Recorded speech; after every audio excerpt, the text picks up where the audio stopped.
Willie D Live.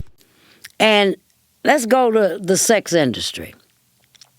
I don't know if I said this the last time I was here, but I've said this in teaching through the decades. Back in my day, a stripper, they made it rain in the strip joints with C notes, $100 bills. Now everybody got little guns, they shooting out ones. Now remember, you gotta pay to dance, you gotta tip your DJ, you gotta tip the house, you gotta be able to pay for your drinks, you gotta pay for your stripper outfits and your stripper pumps. You ain't got nothing when you leave. And then I used to say, okay, they're going to run out of ones. Now they're going to start throwing nickels and quarters and all the strippers going to have black eyes. You know what's crazy about that is that I know this girl who was like, I think she took off like about a week or something and she couldn't pay her bills. And I'm like, but you're a stripper. Like how is it that you don't have any money? And she would strip, and sometimes she would actually be at the club all night and not make anything but like, $50 or $40.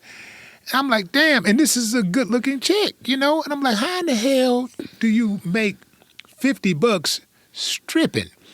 Then that entices them to go to the VIP if they have the wherewithal, and you got the BBLs and all of that stuff, which a lot of people are doing that, and that stuff's going south.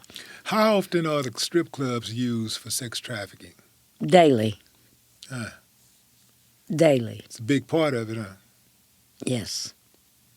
When we walk into these nondescript places like corner stores and maybe taverns or whatever, we have no idea what's really going on behind the scenes, like on the other side of that wall.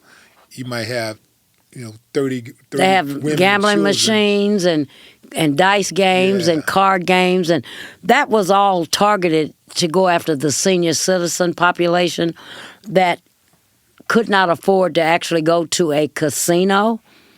That they have the senior citizen buses. You've seen them. They pick them up and take them to the casinos. A lot of people don't have the money to go to those big casinos, but they'll go to the game room. And those, at Precinct 1, they raid game rooms quite often. And what they find in the misuse and abuse of the people that go there, and most of those machines we have found have been set to take your money. Yeah. More so than what they do in a real casino. And so prostitution now has really changed. The myth was that prostitutes like sex. A real prostitute does not like sex. So why is she doing it? We know but sometimes it ain't even about money, is it? Is it always about money? It was supposed to be. Yeah. It was never supposed to be about the sex because it's a job. Mm-hmm. You getting up just like organized retail theft, stealing.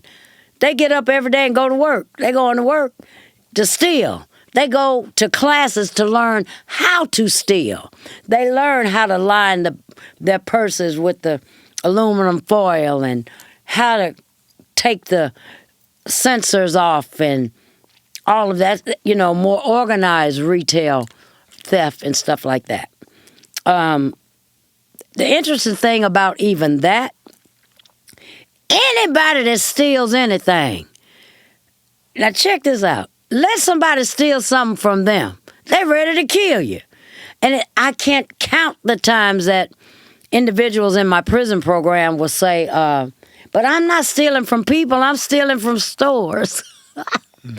And then you wonder, well, they wouldn't give me no job. Well, they can't give you no job because y'all keep stealing the merchandise that they would use to make money to hire people.